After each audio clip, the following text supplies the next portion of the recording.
Hello, everyone. Welcome to Beyond Life Paranormal Researchers podcast. I'm your host, Russell Reynolds. We got a good show tonight. My guest tonight is the co-founder of D&M Paranormal. He's been a good friend of mine for several years already. We've shared cases back and forth. Please welcome my guest at this time, Dane Eckelman, co-founder of D&M Paranormal. Hey Hey, everybody, Dane. how are you? Good. Welcome to the What's show. going on, Russ? How are you, man? Pretty good. Staying busy. Yeah, it's always busy in the paranormal field. Sure is. Especially this time of year, it picks up quite a bit. Yeah, it really does. It seems like springtime and fall are the Yep. when things kind of amp up. So, tell my audience a little bit about yourselves who aren't familiar with D&M Paranormal and how All you got right, well, started. we're based out of the St. Louis area. I live in St. Peters, which is about 15 miles west of St. Louis. Um, I started the team with a gentleman named Matt. Just over 9 years ago. Our 9 year anniversary was about 10 days ago. So, our team is right now about 12 people. Some are more active than others. We travel around the country and do commercial investigations. We do some residential stuff.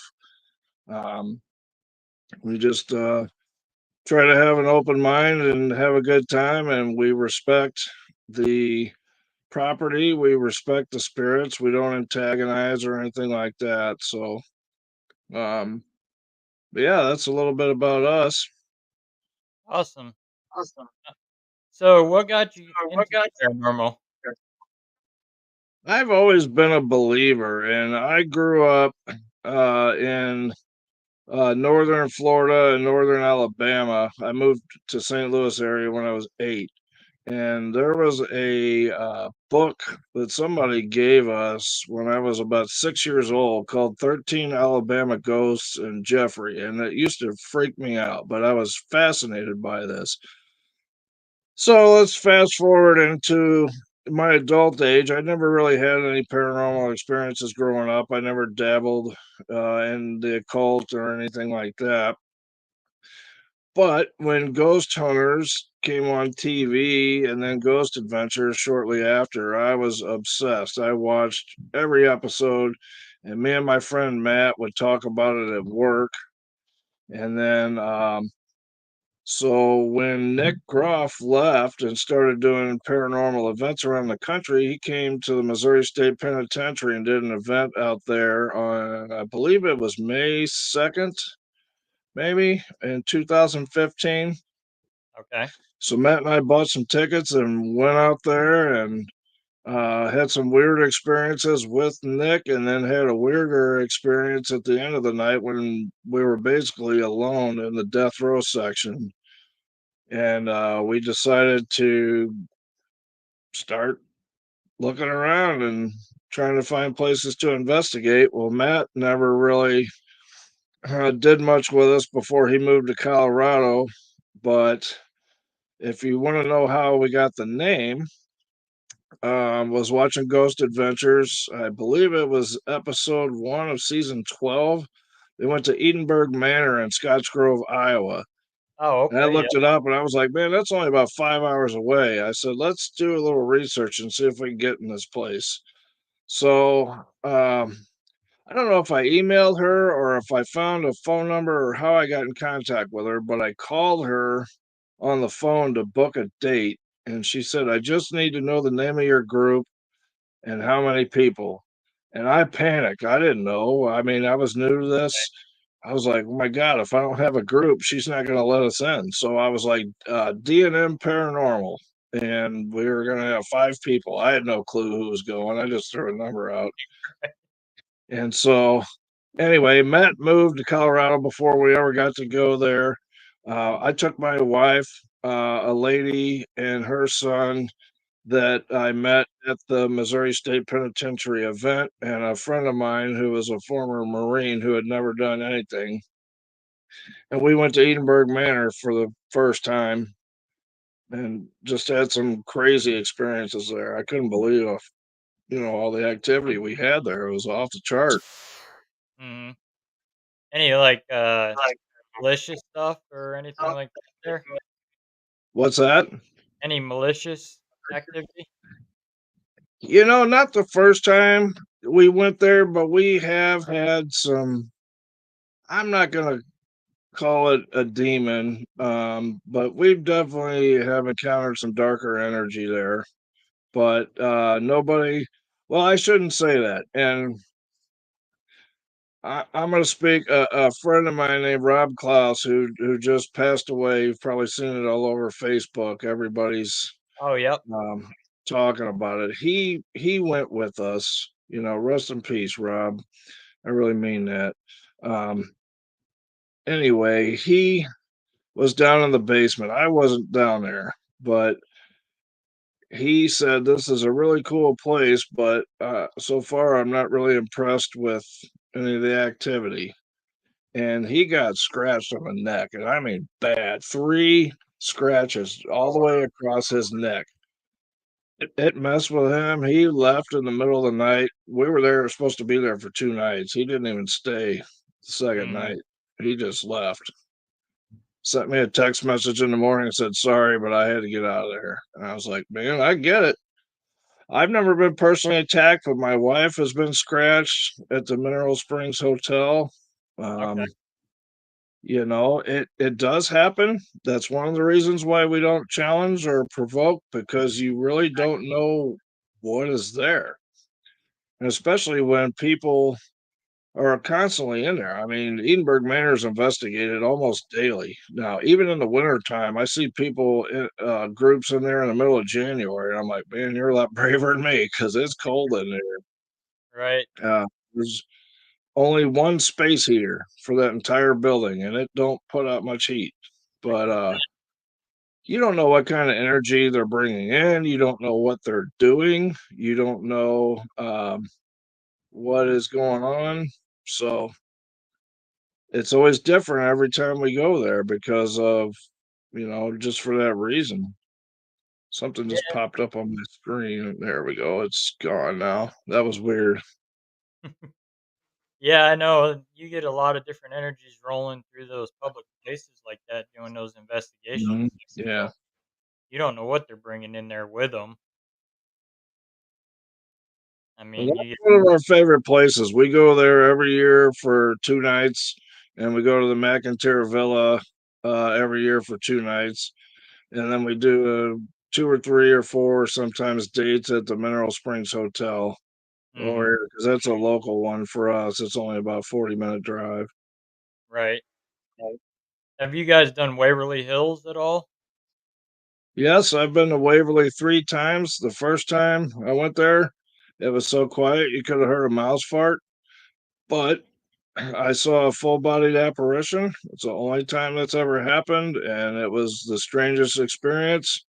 And my wife missed having a camera on it by about 5 seconds. Oh, wow. We were out there a couple years ago, and, we had some strange stuff. We were walking back and had this figure just come running right between 2 of us. Yeah. Yeah, I've heard that, especially on the third floor. They call Yep. that the shadow floor. Um, I've been there 3 times. I've had a variety of experiences. The best one we had was up in the children's wing. We had a little carousel that's like it's kind of like a REM pod. If something gets close and disturbs the energy, it would Mhm. make noise and light up. And they seemed to be playing with that a lot. And what was weird is I had my paranormal music box pointed towards the entrance way, so it was going across the entrance. So if somebody walked in, and one of our investigators said, "Hey, if there's any kids out there in the hall that want to come play, come on in." And it dinged like that, like somebody just ran right in front of it for a split second. Oh, wow. Yeah, I decided to lay on the 4th floor in the surgery room. I laid on the table and had a member wheel me under a light, Yeah, and I started playing like I was sick and coughing, and he was yelling that we needed a doctor, and then we had a motion light sitting on the shelf by the door that kicked on, and I went to sit up, and I couldn't even move. It was like something was pinning me to the table, yeah, and then we heard 2 yeah. female It's a screams in the hallway right out the door. right out the door. Yeah, it's a weird place, man. It's also very sad when you think about what happened there, but it Yeah. is definitely worth seeing. If you've never been, I know it can be incredibly expensive, but um, if you get 10 people, it's $100 a person, and to me, it's worth it for the place. I mean, it's definitely a sight to see. Yeah, definitely. I mean, we did one night. We could only do one night. We would have rather have done both nights, but Yeah. because it's hard to cover that whole place in one night. One night. You couldn't cover that whole place in a week. Yeah, that is I true. mean, you really couldn't, and it's unfortunate that you don't get. I asked them if we could purchase some daytime access to where we could actually get in there during the day and then on into the night, and they wouldn't let us because they have construction and stuff going on in there during the day. Well, I see now they actually opened up the bunkhouses again, so you can actually stay there now. Yes, but if you do stay there, bring a pad because the bunks, they have a pad, but it is very hard. Hmm. And if you don't have some type of padding to lay on, you're going to be extremely uncomfortable. Other than that, they're great. They're super clean. They've got restrooms and a shower. They've got two sides, so if you got female investigators and male investigators that don't Hmm. uh, want to mix, you got two different sides. And as a bonus, it's right outside the end of the body chute. Oh, nice. Like you walk out the front door, and 30 feet to your right is the body chute.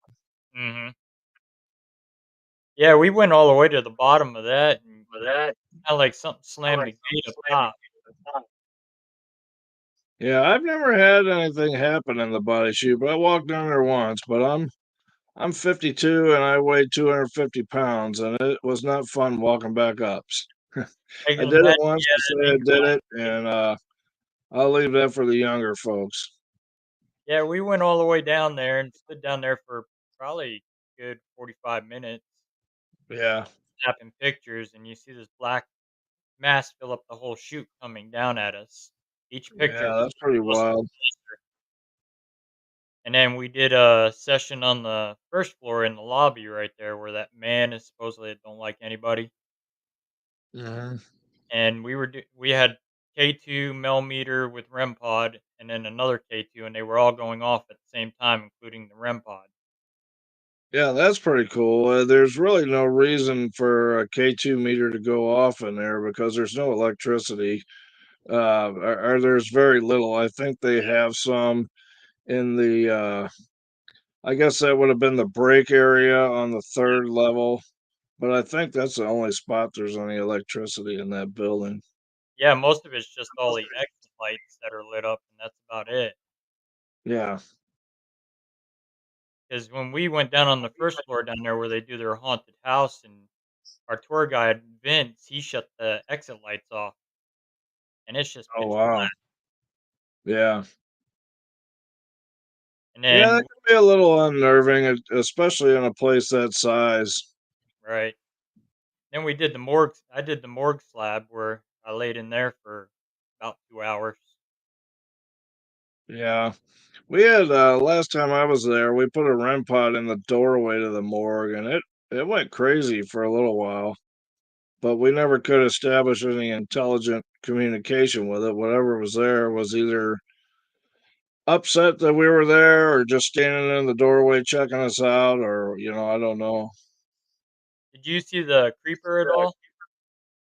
I have not. I did not see, like I said, the only thing I've seen visually there other than bats was the full-bodied apparition, and that was on the second floor. I seen the creeper out on the catwalks out there where they used to take patients out to get fresh air. He was crawling Mhm. across the floor there, so I started headed down to it, and as fast as I got to it, it crawled down over the wall down to the bottom floor. Oh, wow. But they said the theory is with him was, they thought it was this guy that was in a wheelchair. He'd go down to maintenance every week to get his wheelchair serviced and oiled. Well, he went down there and nobody was down there.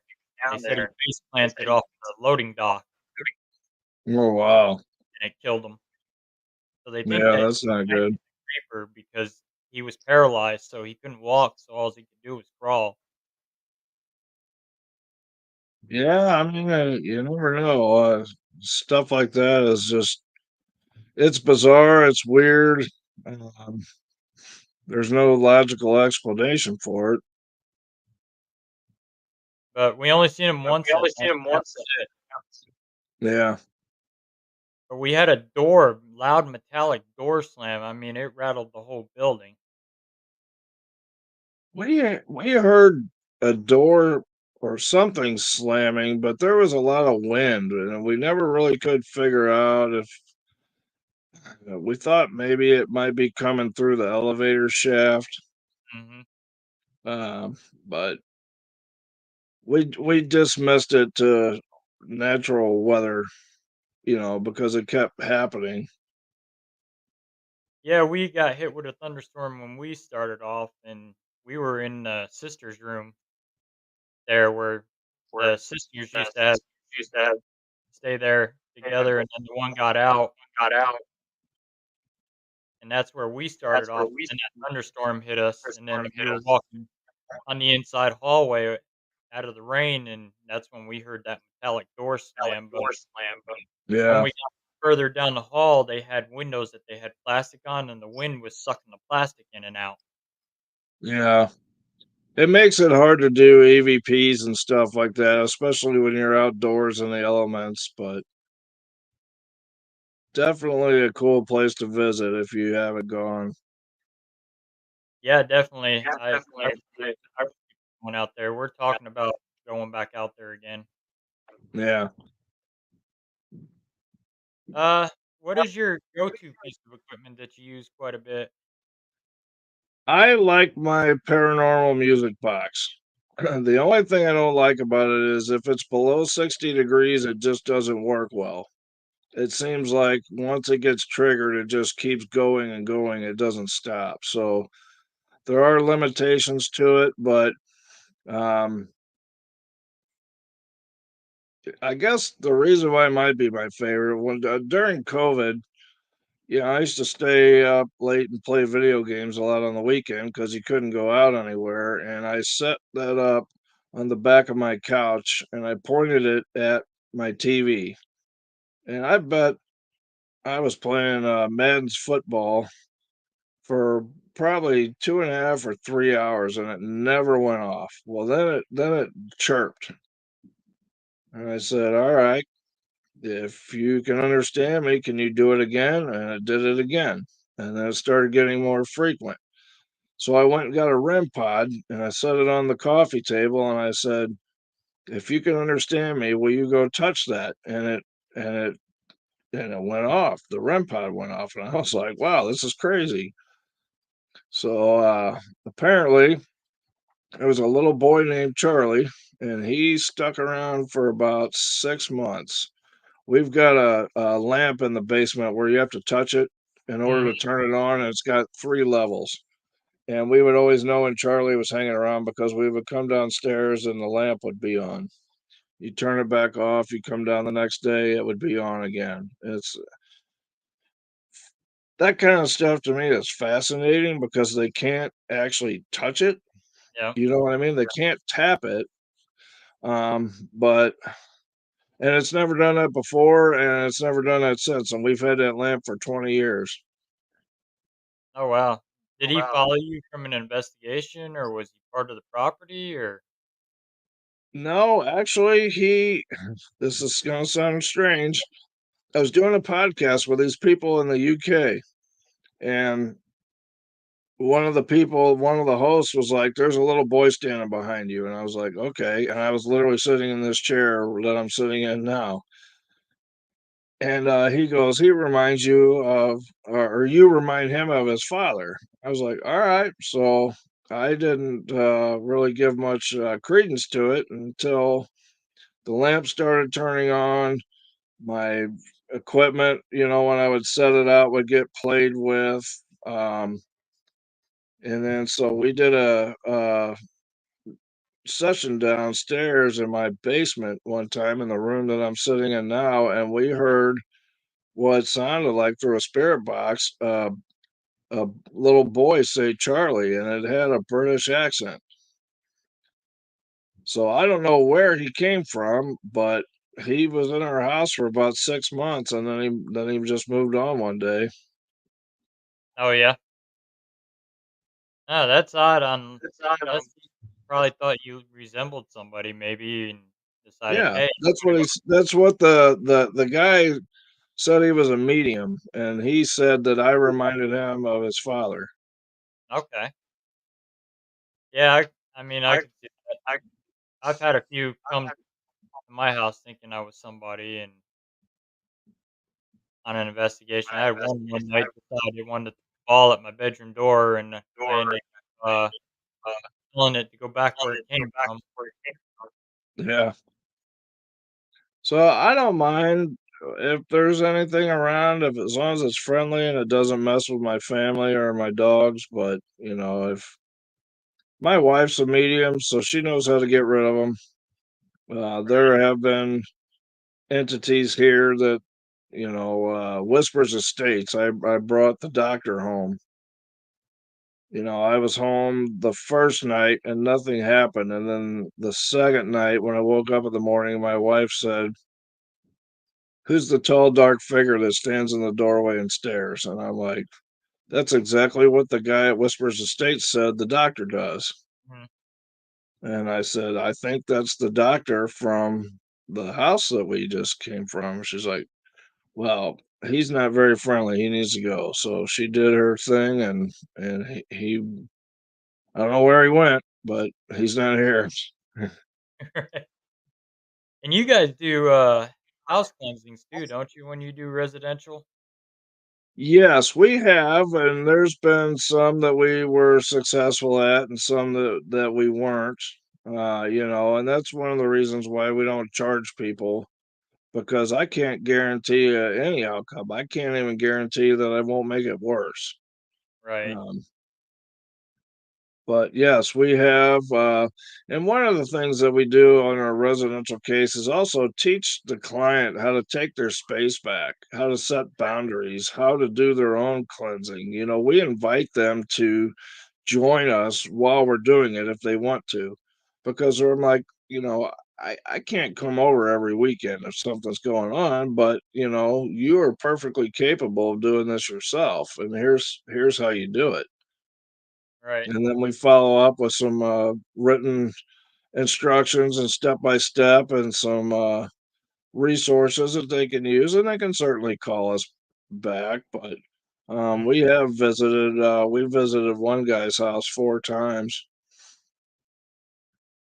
I remember you and I actually shared a mutual investigation. We had that one guy that kept calling us. He'd flip between Yes. you and I both. Well, the problem with him, and it was a super nice guy. I think he was on the spectrum, and he lived at home with his mom, and his mom would not let us come back. She didn't believe him, she didn't believe us, and she's like, "Nope, that's it. You guys." We were over there twice. He actually reached out to us not that long ago. I think you called me and said, "Hey, this guy's saying that you won't help him." I'm like, "I can't." Yep. He doesn't own the home, his mom does, and his mom said, "No, I can't," you Right, and know? that's the same thing I tell 'em, I said, "If your mom doesn't give them permission, they can't go in. It's the same with us. Right.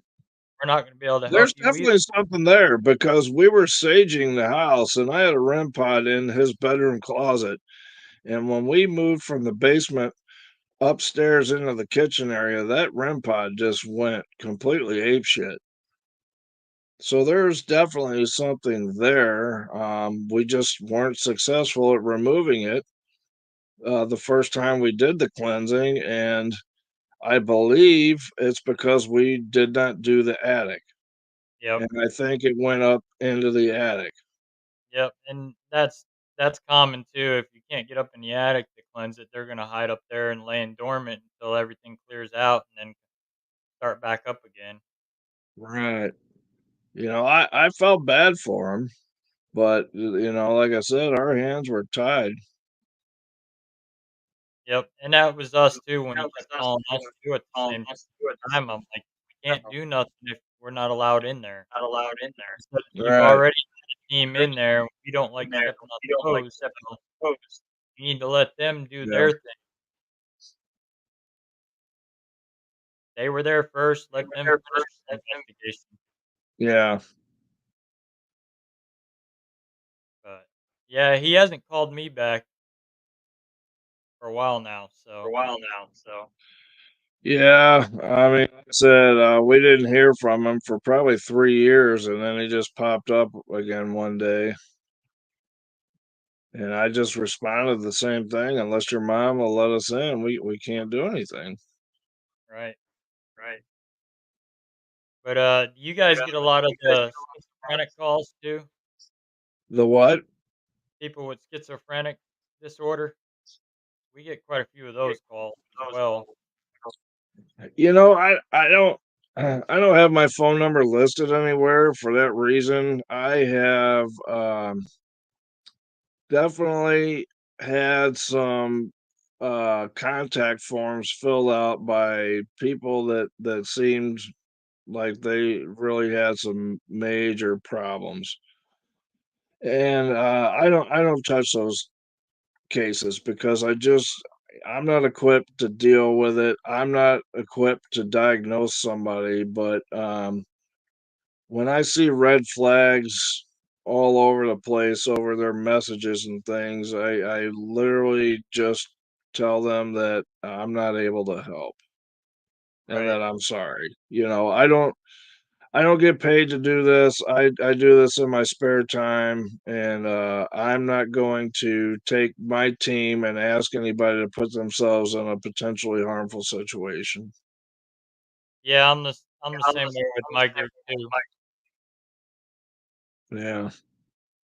It's because sad because, but when somebody's, I see demons and I hear the devil whispering to me, I'm like,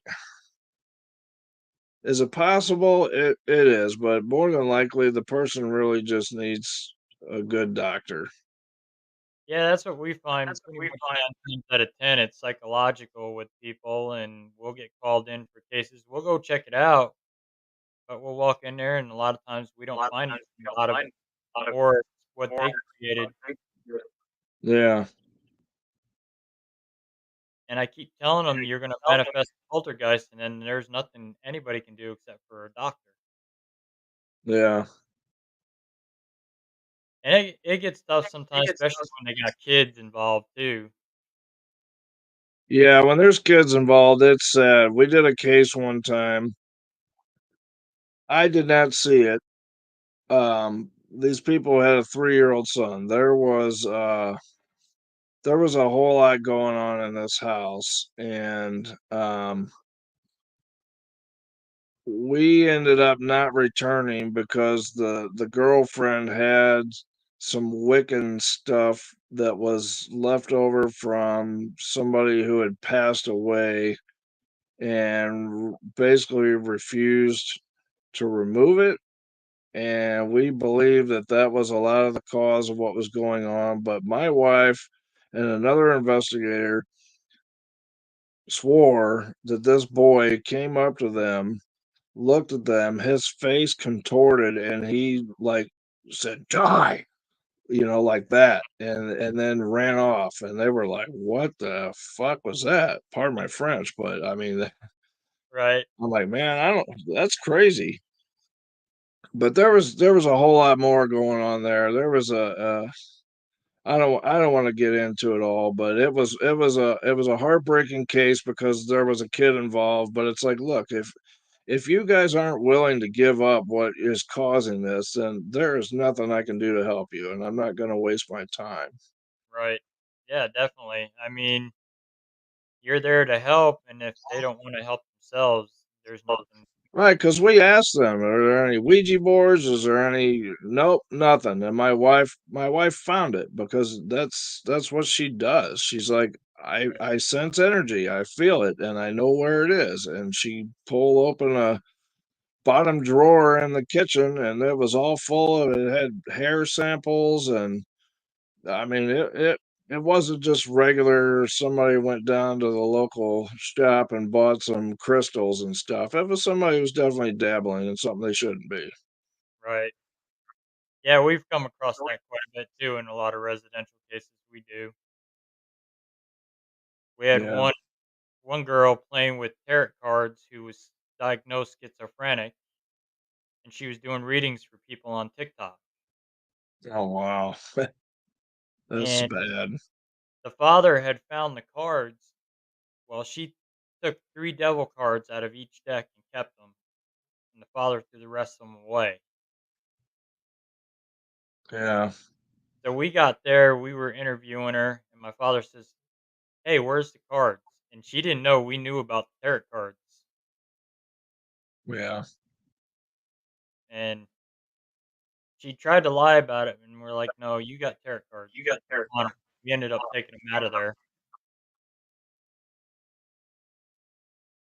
Yeah, it's crazy. We've done a couple cases where it was kids playing with Ouija boards and things like that that just don't understand what they're doing, and something comes in and starts Yep. harassing the family. And We did one down in Oklahoma and on the Trail of Tears, and the guy was doing some demonic worshiping. They were using a Buddhist symbol for demonic practices. yeah, He ended up conjuring something in his house, and he had 2 kids and a daughter that was 19, and that was a pretty bad case. He, mom ended up coming in, she threw a lot of his demonic stuff out. Anything she found that had pentagrams on it or anything that involved what he was doing, she threw out and burned it. yeah, They had a book on witchcraft on how to sacrifice and kill people, and that night, the rest of my team couldn't make it because they had to work, so my dad and I went out, and he watches our DVR cameras, does our interviews. So our camera was just sitting rotating like that, in and out, and we kept watching it, just had it, and it ended up this figure appeared in it. So I went there to the back hallway to check it out. This big, tall, about 6'5" figure standing there looking at me. wow, It come running directly at me, dropped down to like 5 foot tall before it hit my legs, and then I ended up with 3 scratches on my arm.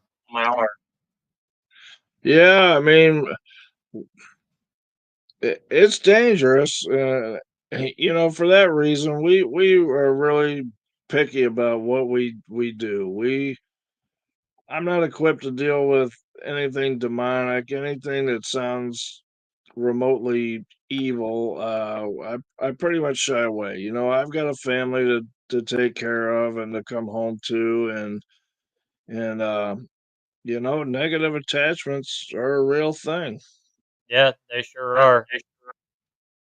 That's why I work with a demonologist out of Springfield, Farrah Rose, Yeah, yeah, that's good to know one because you never know. and she works for the diocese office down there. So if it Okay, gets too hairy for what I can deal with, I just call her, and then she takes care. yeah, that's good resource to have for sure. But I mean, we do deal with a lot of the darker stuff. Our very first darker one was pretty bad. We had a girl that was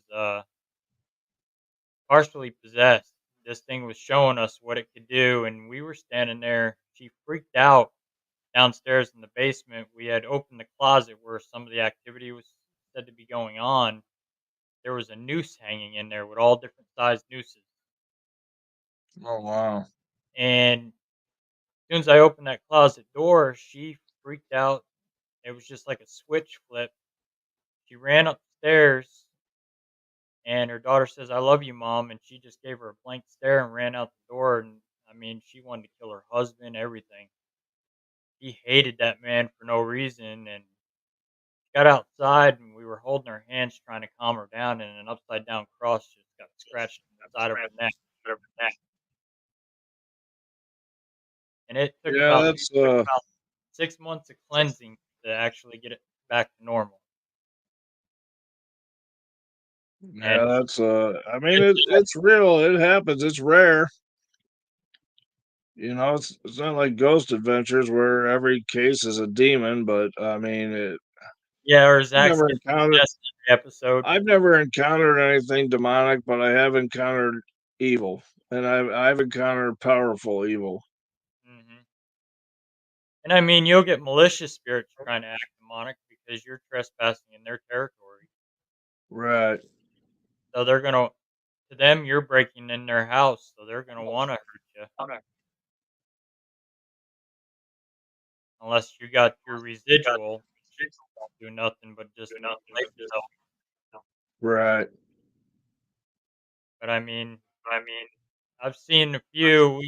We did one in Nebraska where we got called in. It was an old school for the blind, and they were torturing kids back in the 1800s. They had a cage actually in the basement where they would put the kids. They had plywood floor on it with a hole underneath. So when the kids would die, they'd just drop down the hole. Yeah, that's sad. And it was affecting the boyfriend to the point he changed.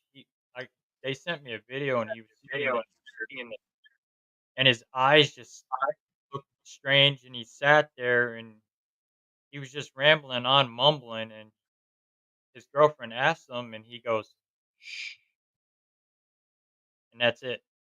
Or he'd punch himself in the face. So our initial thing was to check him for mental health issues and see if it was something psychological. Yeah. And some of it was my dad took holy water and put it on his hand and shook the guy's hand, and it didn't even phase him. So, and I mean, we find people that fake it too, just for attention too. Yeah, we did a case one time, and the mom said to the daughter, "Well, you finally got your wish. Somebody came over here." I mean, there was paranormal activity there, but it was just kind of an odd thing to say. Mhm. Have you guys ever tried up here this way towards the Hans Mill massacre site? Say that again? Have you guys ever done the Hans Mill massacre site? It's up. No, I have not. That's a paranormal hotspot. I'll take you guys out there sometime. Where's that at? It's up here in Bramer, Missouri. Okay. It was about a Mormon battle that happened in like the 1839, I believe. Oh Happened on the wow. night before Halloween, Livingston County militia had rode in, and the Mormons had been taking over the area, and they had stolen a cannon, and they were afraid the Mormons were going to start a war. So they rode in there and they just started slaughtering them, women, children. They killed about 17 of them, threw them down a shallow well. Well, the new owners that had bought it, the plaque was marking the well. He didn't realize it, so he moved the plaque. So now the well's lost. Myself, my team, and CC Paranormal, we actually found where the well is. Oh wow. But you go out there on the night of the anniversary, the night before Halloween, and it's active down there. Yeah, one of the most active investigations I ever did was on Halloween at the Mineral Springs Hotel in Alton, Illinois. It was stuff everywhere we went. We had activity that night. I don't know if it was a coincidence or Halloween had anything to do with it. I don't know. Right. What's your most crazy experience? Probably at a place called Hales Bar Dam, and it's just west of Chattanooga, and on the Tennessee River. It was an old dam that never worked. The land was stolen by the Cherokee Indians. They flooded a graveyard, didn't move anything. The headstones and everything are still underwater today. And the moment we walked in, REM pods going off. I've never ever heard so many footsteps in my life, either running at you, running away from you. We heard disembodied voices, shadow figures, blood curdling scream. Mm, Um, Five of us were there. We were going up one level below the roof. Four of us didn't want to go up there. I was the one that wanted to go up there. Everybody said I got a bad feeling, and somebody got grabbed. Somebody got their hair pulled. That's when Daniel saw a shadow figure at the bottom of the stairs. He was walking down to go leave, and that thing walked in front of him. He's like, "Nope, never mind. I'm coming back up." And yeah, I became irate when everybody wanted to leave. Because you know another gentleman, Rick Rose, who passed away a few years ago, he was with us, and he's like, "Dude, your eyes changed." He goes, "We need to get out of here just for a little bit and go take a break." So that was a weird one. It's unfortunate that they don't allow investigations anymore. The building got sold to a whiskey company, and they're called the Damn Whiskey Company, DAM, and yeah, that was a wild one. have you guys done the Conjuring House at all in Rhode Island? I have not. I have never been that far east. The farthest east that we have gone is the Madison Seminary. Up it's just a little bit north and east of Cleveland, Ohio. Okay, yeah, I've heard of it. We've And done then a week on next year Ohio. next year we're going to Pennhurst. So that'll be the furthest east because that's almost in Philadelphia. Yep. Yeah, that's on my bucket list. I'm originally from back east, and that was one of my bucket list places to go to was Penhurst. Yeah. So I put something on our Facebook page one time. I was like, "Where's your favorite place to investigate?" And I got about 50 comments, and half of them said Penhurst. I was actually shocked. And I was like, "All right, well, we're gonna do a big trip for our 10th anniversary, which is next year." So Penhurst was on the list. It's already been booked. We're gonna go there, and then we're gonna spend a couple days at Gettysburg.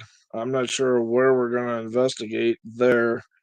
Um, and then we're going to jet up north just a little bit to the Ohio State Reformatory to round out the trip, and then back home. Yeah, we're talking about going to the Conjuring House with Keith and Carl Johnson. Yeah, yeah, that'd be cool. But that's a long drive. Yeah, it is. I know.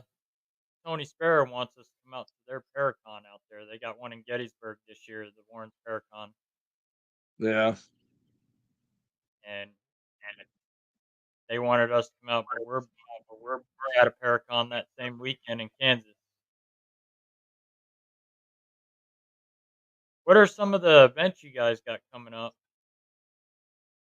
No, we typically don't do public events unless we're trying to raise money for somebody or some cause. We're going to the McIntyre Villa in Atchison, Kansas next weekend. We're on Friday and Saturday night. That's one of our yearly visits. We go there every year. We go to Edinburgh Manor up in Scotts Grove, Iowa every year. Mhm. So that's our next investigation. And then on June 15th, we're going to Cheney Mansion. And there's a lady and three guests that were paying their way and they won a raffle. So when winter was setting in last year, the boiler at the McIntyre Villa went down, and we did a little raffle to kind of help her out because that's one of our favorite places. And she's like, if these pipes freeze, I'll never get it back, because she just doesn't have the money to fix it. So we've done stuff like that for other paranormal teams. I took a collection up at work one time and donated to Riverbend Paranormal, which is over in Alton, Okay, Illinois. They're heard of pretty close by. They had a one of their friends was a fallen firefighter that unfortunately lost his life in the battle of a fire. So I took up a collection and at work, and I donated a couple $100 over there, and we try to help out when we can when somebody really has a need. But yeah, trying I to, donated for that boiler to the McIntyre Villa as well to help, and I had yeah, some on the show for to talk about it.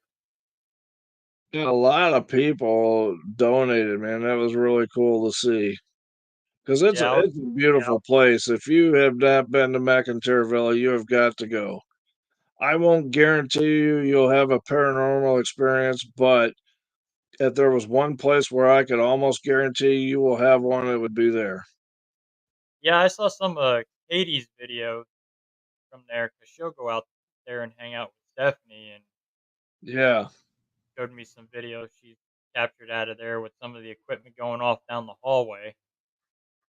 Yeah, the second floor hallway is really active. The first time we went there, we were up, um, I guess it would be the west end of the building. On the second floor, there's like a little break room where she's got coffee and a refrigerator and microwave and stuff in there.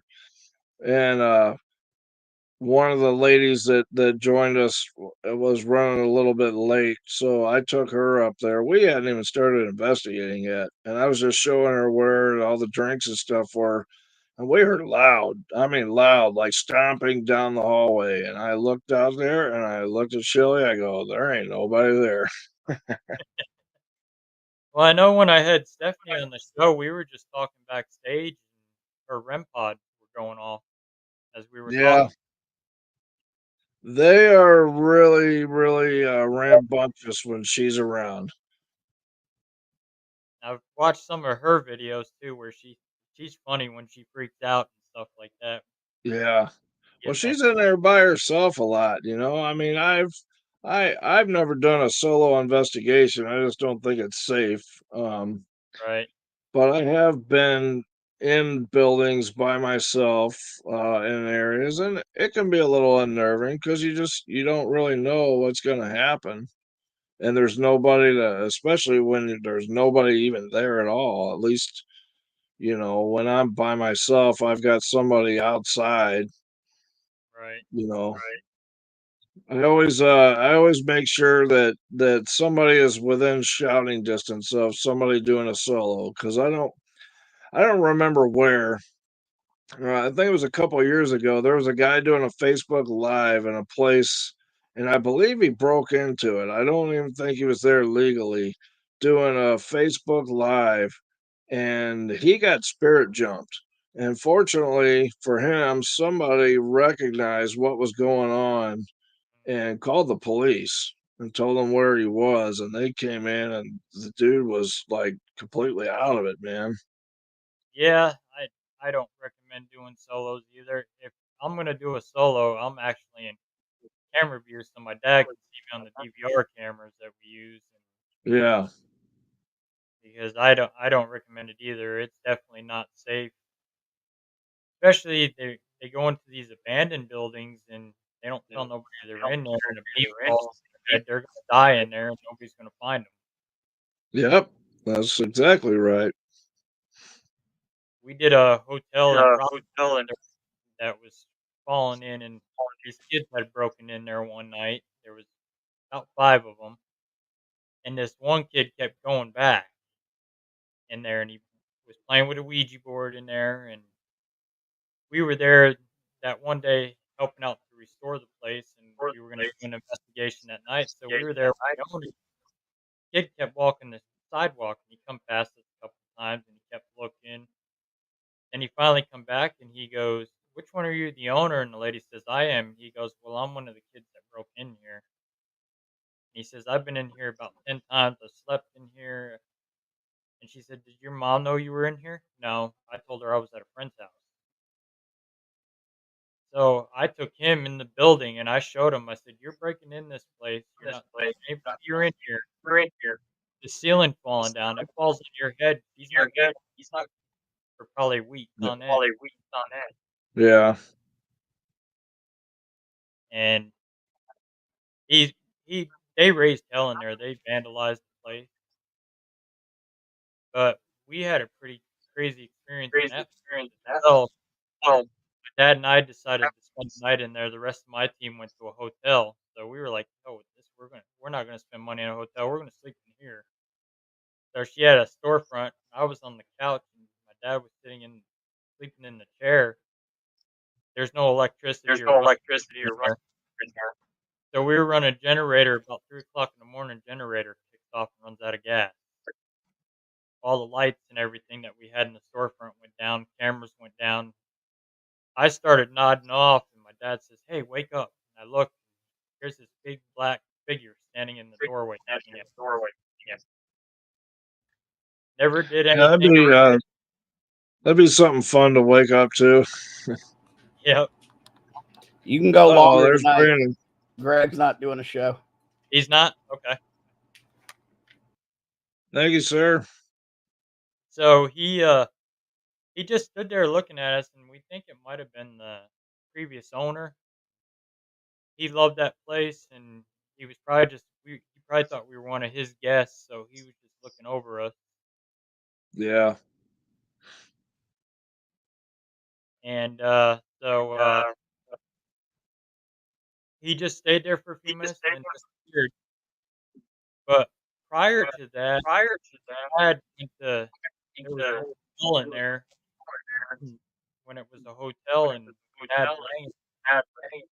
He went to sit down in the chair, and this whole white light just glowed right around him.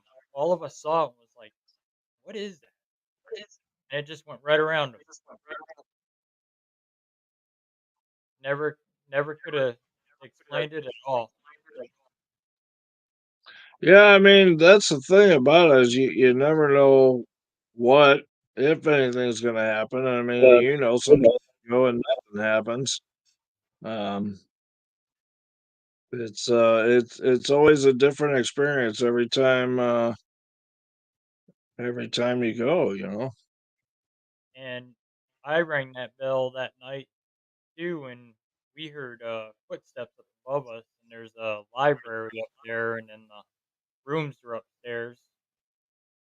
So we went up there and investigated there, and we ended up walking in the back of the library. The rest of my team stayed in the front part of it, and I hear this loud metallic bang. So I react to it, and I was recording at the same time, and went over to this metal toolbox and was able to recreate the sound. So something Yeah. lifted the lid of this metal toolbox up and slammed it back down.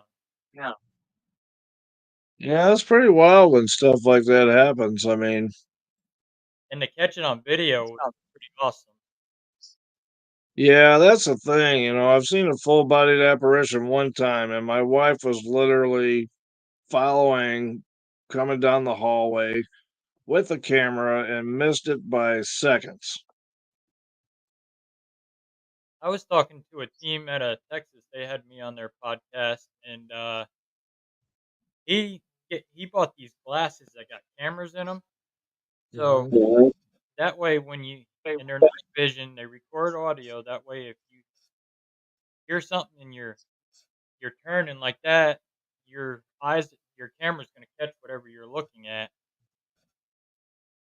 Where when you got a handheld, your head's turning, but your body's not, Right.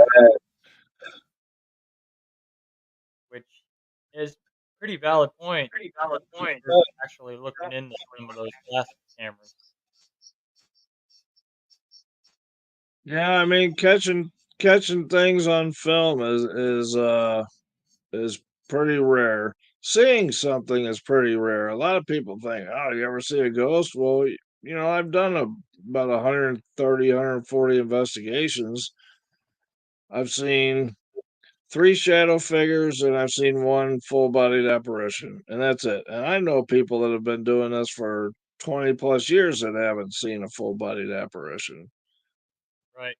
Yeah, I've seen one when I was 6 years old, and then I saw one in the movie theater that we do in Marshall, Missouri, Yeah. which was on that was on Dead Files. Yeah, I mean, look at Ghost Adventures. Look at how many investigations they do, and they investigate 3 or 4 nights in a place. They have access to the best cameras, all the equipment they want. I think of all the episodes of that I've watched, I've seen one figure on one of their things, and it was one of their earlier episodes where Nick had just set up a static camera and he walked out of the room and something followed him. Okay, yeah, I do remember that. So, I mean, if you think about all the video that they have uh, gone through and to only capture something like that one time, Yeah, that's it's it's pretty rare.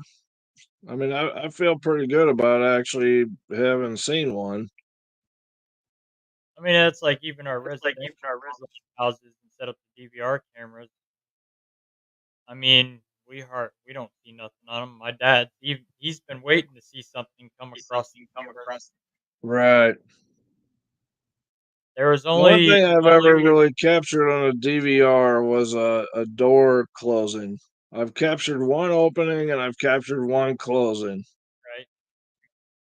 Yeah, we the haunted school. I work at a school that's over 100 years old, and it's haunted. And did our first investigation there. We had DVR camera set up in the gym, and it was shooting towards the back hallway. Hmm. And we had shut this bathroom door and fully shut it. And you see something from the inside. You'll see fingers reaching around the door, pulling the door open, Yeah, that's wild. and then a white mist coming through the gym, and then just disappears towards the stage. But in there, I've seen a shadow figure in there one night when I was up there by myself during the summer doing summer waxing the hallway of the school past the gate downstairs on the main floor, and I'm like, nobody's supposed to be in the school, so I ran down after it. Well, it darted off into our gym. Well, we just had the gym floor redone, so the floor was still wet. So I shined my light in there. There was no foot tracks, nothing. So nobody, I couldn't explain it. Yeah, I mean, sometimes things happen, and you got to do your due diligence to try to figure out what it was. We had a investigator one time that sent us video from the basement at Edinburgh Manor. So we left a camera rolling down there and we weren't down there. I swear to God, it sounded like a woman screaming and crying in the distance. It almost sounded at times like somebody being tortured. Right. And well, fortunately, she time tagged, and somebody else had a camera upstairs and time tagged it. And when they reviewed the first floor camera, it was all the girls were in one of the rooms, and my wife was laughing so hard she was shrieking. And that going through the concrete floor down in that basement, echoing off the walls, sounded like a woman and being tortured, but it, it wasn't. But that's why it's important to tag your stuff when you start a video. It's 7:47 on such and such date, and I'm down here, and who's with me? You know what I mean? Yep. Because honestly, if we didn't have that first floor video, we all of us swore it was a woman in distress. Well, not only that, even with your audio recorders, like I have an Olympus with microphones up on top, and that Hmm. thing, you can hear a pin drop, Yeah. and you could be in the basement. There's somebody on a third floor with that recorder. Right. Yeah, it is important, especially when you got a larger team in there. Um, Sometimes, especially in a smaller location, we'll take turns. We'll go in 3 or 4 at a time instead of having 8 or 10 people wandering around. Yeah, because you're just contaminating everything that you're doing. Yeah, and one of the Edinburgh Manor up in Scotch Grove, Iowa that we go to, there's a house that you can sleep in. It's got an oven and fridge and coffee maker and stuff, so it's pretty cool. Um, but that house is haunted. We were in there one time. We decided, I'm like, you know what? We come here every year. We never investigate this house. This house has got to be haunted. And so I set a REM pod up in each of the bedrooms in the doorway, and the one closest to us started going off. And a lady snapped some pictures with a oh my god, what's my brain just crapped on itself. A full spectrum camera, that's what I'm thinking of. She started snapping pictures with a full spectrum camera, and one of the pictures showed what literally looks like the head of a dog and probably a Labrador. Right. Um, it was in that much detail, sniffing the REM pod. Oh, neat. And I've heard noises in there. We were trying to sleep one time, and my wife and I just had a really bizarre experience in the basement, and that wrapped up our night. And we were in there at like 4:30 in the morning. Everybody else was asleep. We were talking about what just happened. We hear kids laughing right outside the freaking window. I jump up and look. There's nobody there. I fully expected to go outside and hear a car driving off because it's Right. in the middle of nowhere. It's in a farm country. You can hear a car driving a mile away, and we heard nothing. That sounds like this one school I used to work at when I first started there. I knew nothing about didn't know there was paranormal activity in there at all. So I would work the evening shift until 11 o'clock at night. I come in at like 2:30 and work till 11. Mhm. Well, there by myself, the one lady that worked after school, she just left. So I decided I'm gonna go eat lunch, finish the one classroom. When I get back, the doors open to the classroom, the high school bathroom lights on. So I thought maybe teacher was here, forgot something. I started Mhm. working and I hear kids in the school. I'm like, "What is going on? There's no kids here." So I'm running up down the hallways. Nothing.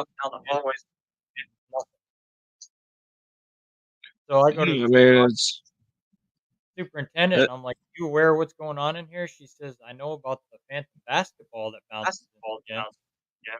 And she thought I was gonna quit because of all the sounds and stuff. I was like, "No, this Mhm. is basic." So I Yeah, if ended up anything, I want to keep working here. so she Free she access to a haunted location. she actually let me set up some equipment while I was working, so I'd bring in the game cameras that you put out in the woods Yeah. and set them up in the hallways and then the gym and stuff, and then I'd just be doing my thing.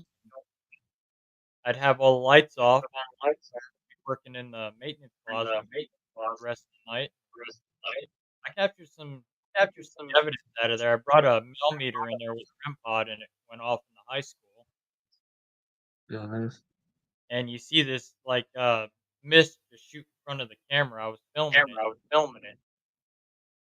And then my dad come in with me, and I was picking cameras. His hat gets knocked off. So I thought he was Well, that's cool. playing a trick on me, pulling rank. So I was like, "Nah, you do that." He's like, "No, I didn't do that." So we started walking down the hallway more, and I'm standing facing him, and I'm watching him, and his hat goes flying off the bench, and his hands Yeah, are down that's at crazy. and Yeah, it amazes me when a spirit actually does something like that because how do they actually do it? They don't have any hands, they don't have any feet. I don't know. That's one of the fascinating things about it is there's so many unanswered questions, and I don't that's care who you are. Nobody's an expert. no, Some people claim they know everything, and it's like, come on, nobody knows everything.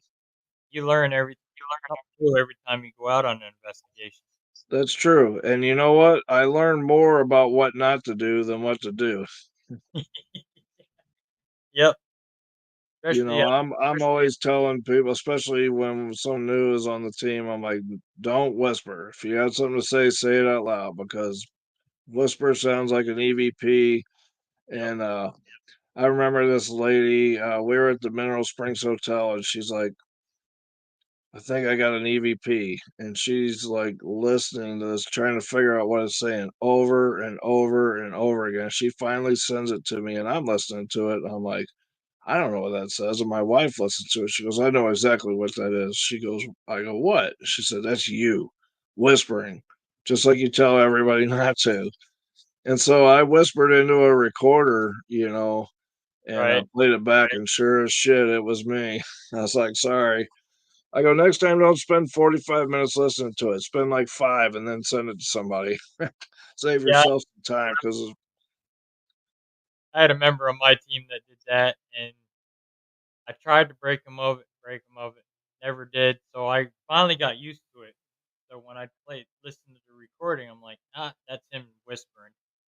yeah, And we used to tell him all the time, quit whispering. yeah. Yeah, I'm always the one that breaks the rules. I have untreated attention deficit disorder, so it gets really interesting, especially the later it gets. Right. But yeah, that hotel was pretty interesting. The guy was bootlegging liquor out of there when he had it, and he had a speakeasy in the basement. Yeah. There's been several deaths. This is like the fourth hotel that's on the property. It's subject to fire like crazy. The first one, a fireman died there. He fell down the fires down the skylight. Thought he was jumping off to the next roof when he got overcame with smoke and fell to his death. So Yeah, I mean, especially tragic deaths. One of the theories that Nick Groff had about why a prison would be so haunted, why would anybody want to stay there, is that he said, what if they leave and they know they're going somewhere they really don't want to go? yep, it's what they're used to. They lived in it for so many years. Right. I know when we did it last year with that other team, these two members of the other team that they do it for fun. They go out to places with this other group, and they decided they wanted to go with us. And I'm like, if you want to experience something and you get scared, your best bet is not go with us. You're better off going with friends. They're like, Yeah. no, I go with. So prior to that, we all went to dinner and we ate at Prison Brew there, and my dad had said to me, "We're gonna get touched tonight." Well, we were up in South Shore where all the black where Sonny Liston was. I was up on the catwalk facing, and I got right above him, and she says, "God damn it, something touched my leg."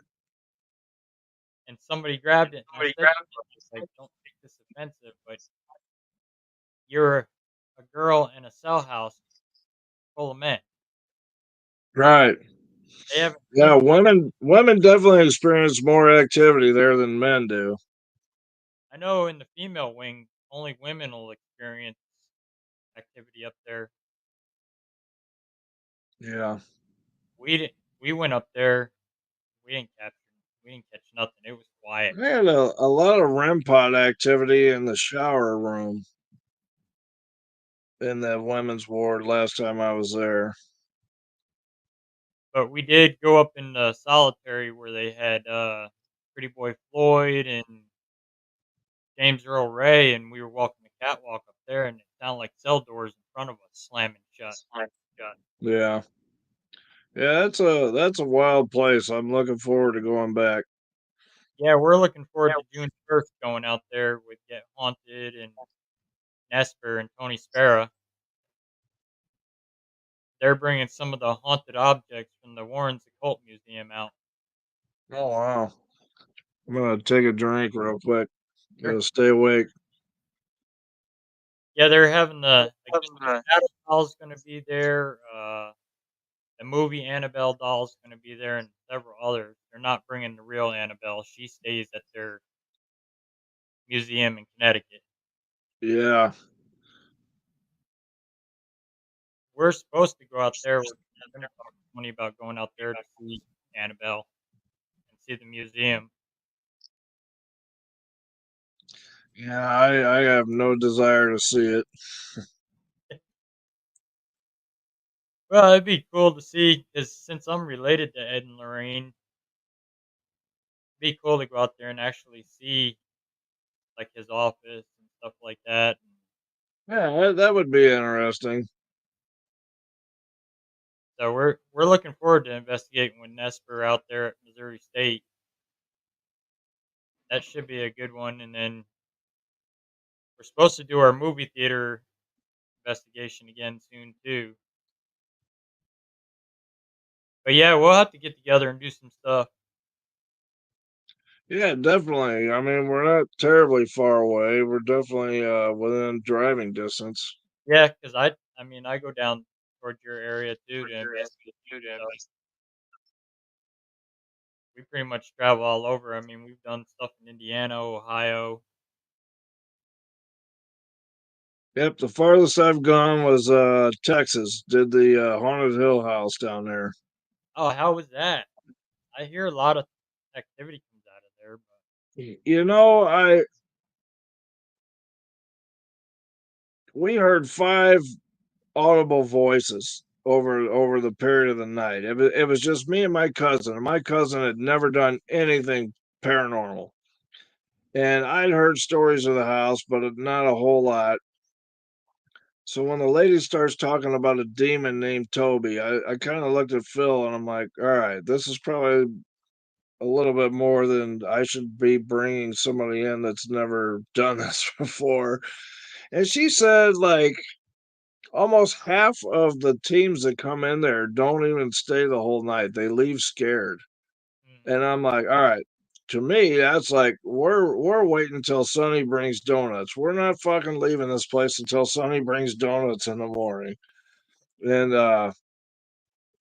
So once she left, I said, "Look, Phil, we're gonna do this. We'll investigate Toby's room, but we're not gonna say his name. We're not gonna ask for him. We're not gonna ask about him. We're not gonna antagonize anything. We're just gonna go around and be as polite and proper as we can because I want no part of that." And we heard, I don't know what it was, up in his room. It was an audible voice. That was the second one we heard that night. The first one we heard was while she was giving us the tour. That was the second one. I spent, the room was very small. I spent probably 45 minutes going through every corner, nook, and cranny that I could see for some type of audible device because I was like, I swear there's no way. You know what I mean? I couldn't find anything. I really believe after spending a night there that that place is legit. I also believe that if you go in there with good intention and you're kind and respectful, I don't think anything's bad's gonna happen. I think it's the people that go in there that don't believe, that say, "Oh, what are you gonna do to me?" Well, you know what? I've seen countless videos of people running out of that place because that lady will post them every time. She's like, "Yep, another one left." It's like she loves that stuff, and it's like Oh yeah, I've you seen just can't videos. Yeah, I you know. just can't go in there and antagonize, you know. It's definitely a place I would go back, but I'm very careful. You know, when I hear the D word, had I known that ahead of time, I probably wouldn't have gone. But I was like, well, we're already here and we paid our money. And and bless Phil. Phil was a trooper. He did sleep on the kitchen floor for about 45 minutes or so, but we stayed the whole time. We didn't leave till 9 o'clock the next morning. Sonny offered us holy water. I said, hell yeah, I'll take some of that, because the more the merrier. But they were great. Both him and his wife were super nice. They actually sleep in an RV that's on the property. So if you do have a problem in the middle of the night, they're definitely there to help you out. Um, we had a good time there. I wish it wasn't so far away because I would definitely return. Right. Yeah, we were looking into Yorktown Memorial down there in Texas. Yeah, I mean, I'm sure there's a lot of places down there to investigate. Dallas Fort Worth area is enormous. Yeah, I guess York is pretty active from what I hear, Yeah. but we've never been there. I got kids that go to school where I work, and we want to do a senior trip to Yorktown. Yeah. I'm like, I don't know if they're gonna let you guys in there because you're under 18. Yeah, a lot of places don't. I don't think Missouri State Penitentiary lets you in under 18. 18. They'll. I know Waverly will, but you gotta be with a parent, I believe. I think Missouri State they'll let you during the day, but as long as you're with an adult, parents have to be there too. Yeah. Because But I mean that's the thing is some people just don't take it serious. And like I said, Rob, I don't think Rob at Edinburgh had any. I don't believe he was antagonizing, but the way he stated that came across as a challenge, yeah, and he paid the price. yeah, and that's what happens when you go into those places. You start provoking it, and amping it up, wanting it to do something. It's gonna show you. Yeah, I mean, you show up, and the other reason that we don't antagonize too is because it's disrespectful. It's disrespectful to the property. It's disrespectful to the spirits that are there. Yep. Um, you wouldn't walk into a stranger's house and start cussing at them. You know, But the other thing is what if nothing happens to you? But what if whatever is down there in the corner hiding whatever is super pissed and it is gaining energy all day, all day, all day, all day, and all of a sudden a group comes in the next night that had nothing to do with what you were doing and they get lashed out at. Yeah. That's even like some of the YouTubers that you see on YouTube go in there and start messing around, provoking. Yeah, I mean, I saw a Facebook Live at Edinburgh where some kids put one of their friends in a straitjacket and he acted like he was going insane. And I thought, what a dick move. Yep. What if there was a spirit there that actually had that happen to him? What are you like? What are you trying to show? I don't get that mentality. But people do it all the time, and more power to them. And karma. I believe in karma. It'll catch up. You're Right. gonna run into a buzzsaw one time and wish you hadn't done that. And I think a lot of them do it for entertainment reasons too, to see, oh, how many likes can I get by doing this? Right. And that's not what it's. I make videos when I call them evidence videos because it's not a production. There's no fancy, I have a little fancy intro that I use, but that's it. Yep. I'll put some text on there to give you some context about what was going on and what we're doing or where we're at, and I show the evidence that happens, and that's it. If you Yep. like it, great. If not, you know, somebody one time commented on my video from the Ohio State Reformatory that it was way too long. I'm like, well, you didn't have to watch the whole thing, and second of all, there was just too much going on to not show it. Exactly. I do pretty much the same thing. Like I got a video on YouTube. It's several different clips from investigations. Like I've got the movie theater, Waverly Hills, Missouri State on there, and it's Yeah. about an hour video. But we do a lot of Facebook lives too when we're investigating, and I tell people what you see is what you get. Yeah, I mean, one time I was at the Limp Mansion and nothing happened all night. And I was tired and getting ready to go to bed. And I always put a REM pod in my room or near where I'm sleeping. As soon as I lay down and shut my eyes, this thing starts going off. I sit up, it's still going off. I'm like, look, you've had all night to do this. And now Yeah, you want to do this when I'm ready for bed. So it was literally like 6 o'clock in the morning, and it kept going on. So I finally like, you know what? Fuck it. I'm gonna do a Facebook Live and show people what's going on. And no sooner than I turn the phone on, it goes quiet. As soon yep, as I put the phone down and lay back down and try to go to sleep, it starts going off again. So I finally just got up and turned it off. I'm like, you know what? If you're not gonna play nice with me, I'm just too tired. right. Yeah, that's usually how it goes. Soon as you, soon as you Yeah, about the time you stop- lose interest is when they're like, "Hey, here we are. We Yep. know you've been here for 8 hours and you're super tired, but." Yeah, we get that all the And time. they know, man. One of the best experiences I ever had was at the Villisca Axe Murder House. And I'm telling you, every time I got my camera out and tried to film it, the activity would stop. And I finally said, "Okay, fine. You want to play? I'll put the camera down and let's just play." And we had energy swirling that living room. I mean, I got a little Dr. Seuss book out and started reading it, and one guy's like, "Oh my God, something just literally crawled up on my lap and is sitting on my lap." K2 meters going off. We were getting millimeter readings of almost 100. I mean, it was just nuts.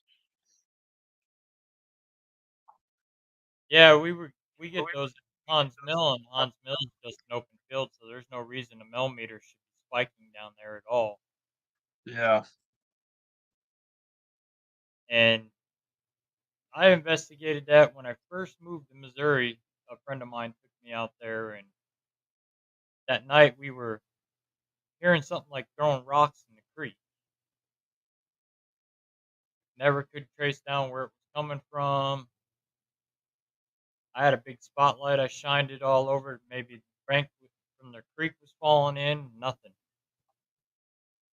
And then that's all we experienced that first night. Went back out there several weeks ago after and started getting a little more activity. My EMF detector was going crazy, and they had a crater in the ground where somebody back in the 70s stole a dynamite from the rock quarry and took it out there and lit it and blew the truck up down there. Yeah. So I jumped down in the crater. The EMF detector would go red, come back out, it'd go back to green. And that for a couple hours. I found activity stopped. So we left. Went back the third time, and it was like we weren't welcome there. It took a whole different feel. Like we kind of worn out our welcome. Yeah. And I mean, it happens. People, you're basically even when you go to a place where you're allowed to be there, you're trespassing.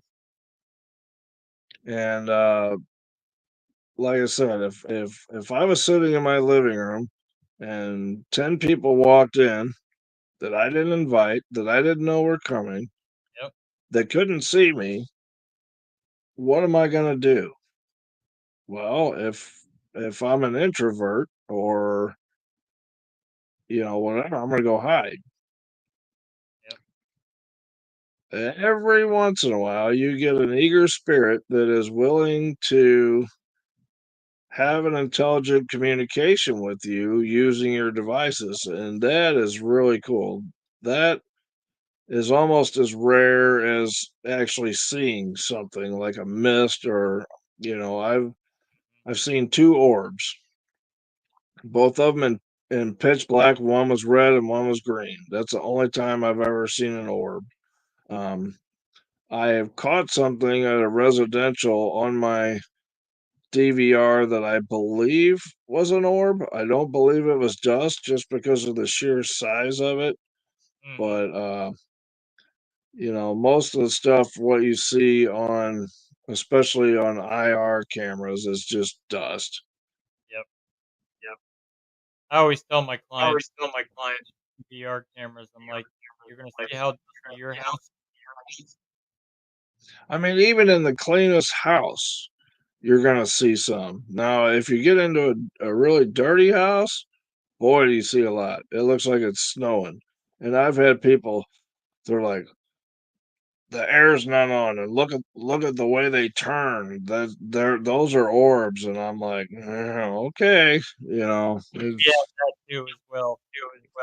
I've done this 100 times. I'm pretty sure I know what an orb is, but some people you just can't convince. No, I mean we get all the time too. They're like, it's an orb. I'm like, that's not an orb. That's dust. And then Yeah. got a camera that's actually an orb debunker. That one side's night vision, one side's full spectrum, and it actually debunks your orb. If you have a traditional orb, it has to be the full spectrum ultraviolet light. Yeah, I mean, it just goes back to doing your due diligence to try to figure out a natural explanation. I mean, most of the stuff that we experience is not paranormal. Nope. Like when we're down in the sub basement at the Mineral Springs Hotel, it is damp, it is wet, and parts of the ceiling are coming off, parts of the walls are coming off. And I can't tell you how many people would be coming up and saying, "Man, somebody was throwing rocks down there." And I'm like, "You think it possibly could have just fallen off the ceiling or off the wall?" No, they were throwing rocks. I'm like, okay. And I'm sure that's probably that old plaster. That plaster Wet, Yeah. brittle. Well, hey man, I hate to run, but I'm getting up at dark 30 to go fishing, and I need to go to bed. Yeah. Well, show here. I thank you for joining me. If people want to get a hold of you, how can they get a hold of you? The best way to do it is the website. It's D and M paranormal.com. All spelled out because you can't have an ampersand symbol in there. So it's D and M paranormal.com. And the front page has a link to all of our social medias. I mostly use Facebook. I don't. I couldn't tell you the last time I posted on Twitter or Instagram once in a while, but you can always go to our Facebook page and find us that way and message us there. There's also a contact form on the website that you can fill out, and it sends me an email. All right.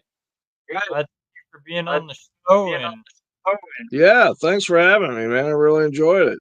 yeah, you're welcome. And definitely stay in touch and we'll get together and do some stuff. Yeah, I'd like that. All right. We're going to end the show here. I thank everybody for tuning in tonight. Tune in next week with my guest, Aaron Thompson from 28 Days Haunted. Everybody, have a good night.